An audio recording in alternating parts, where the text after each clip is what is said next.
Semuanya, kembali lagi dengan saya Muhammad Fentan Sawidat dengan NIM 28024842775.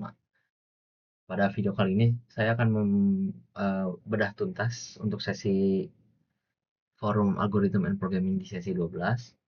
Di sini tuh pertanyaannya seputar formatted input and format output di bahasa C. Menurut saya materi ini cukup krusial, apalagi buat kita yang ingin uh, tampilan program C itu terlihat rapi dan profesional. Nah, kita akan mulai lagi dari nomor satu. Apa sih bedanya formatted input sama formatted output? Sederhananya itu formatted input itu adalah proses membaca data dari pengguna menggunakan format penulisan tertentu melalui fungsi scanf. Sementara itu untuk formatted output itu adalah proses menampilkan data ke layar monitor dengan pola atau aturan format tertentu menggunakan fungsi printf. Lalu perbedaan input output biasa versus formatted IO itu kalau IO biasa itu cuma menerima atau menampilkan karakter data secara mentah padanya. Tapi kalau formatted IO itu kita punya kendali penuh untuk mengatur tipe data, posisi teks, eh, terus kayak lebar kolom hingga jumlah digit desimal yang mau ditampilkan. Nah, eh, kenapa sih formatted IO itu penting? Jawabannya itu karena untuk keterbacaan dan struktur, dengan format yang bagus itu data yang dimasukkan maupun yang diproses akan tersimpan sesuai tipe datanya dan siap ditampilkan dalam susunan yang rapi serta tidak membingungkan pengguna. Lalu peran fungsi printf dan scanf itu, printf sendiri adalah sebagai media output untuk mencetak informasi atau hasil olah data ke layar. Sedangkan scanf itu berperan sebagai media input untuk menangkap dan membaca data yang diketik oleh pengguna melalui keyboard.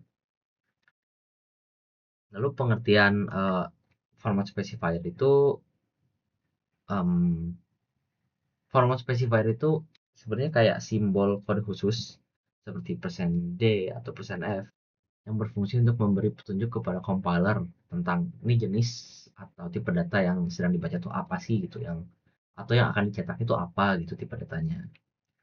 Lalu untuk jenis-jenis format specifier yang umum itu ada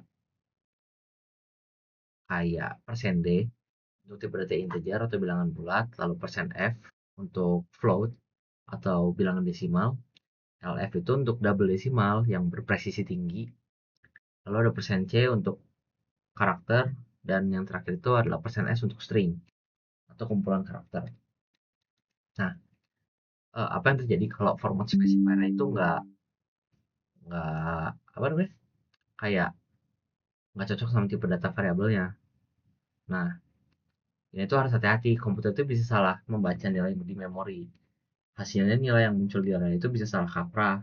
Compiler itu bakal memberikan warning atau dalam kondisi terburuk, program kami itu bisa langsung mengalami error saat dijalankan.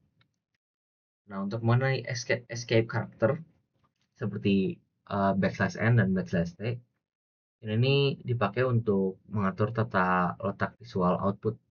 Untuk karakter \n berfungsi untuk memindahkan teks ke baris baru, sedangkan \t itu memberi jarak tab horizontal agar tampilan data itu terpisah secara sejajar. Lalu, bagaimana formatted output bisa meningkatkan keterbacaan? Um, Bayangin deh, kayak data itu yang berantakan disusun menjadi rapi. Kita itu bakal mengatur berapa lebar ruang untuk teks, perataan kiri atau kanan, hingga membatasi jumlah angka di belakang koma. Jadi output itu bakal kelihatan jauh lebih bersih dan ramah lah untuk dibaca. Perbedaan field width dan precision. Untuk field width sendiri itu seperti %min15s bertugas untuk mengatur batas lebar area minimum tempat data akan dicetak. Sedangkan precision seperti %.2f bertugas untuk mengatur jumlah angka desimal di belakang koma yang ingin ditampilkan. Lalu kenapa sih validasi input tetap diperlukan?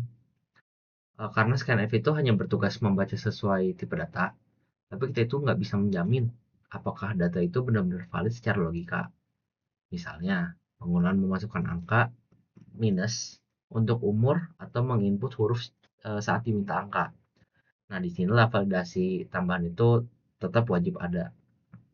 Untuk contoh aplikasi nyatanya, bisa dilihat pada sistem kasir toko atau pencetakan stok belanja. Nah, dalam aplikasi kasir itu kayak nama barang, harga satuan, jumlah beli, hingga subtotal itu harus ditampilkan sejajar dalam bentuk tabel agar pelanggan itu bisa membaca rincian transaksinya dengan mudah dan jelas. Jadi itu penjelasan lengkap untuk sesi 12 mengenai formatted input dan output. Semoga penjelasannya cukup detail dan mungkin memperjelas pemahamannya. Jadi mungkin cukup sekian penjelasan yang bisa saya sampaikan. Mohon maaf bila ada kesalahan kata dan terima kasih.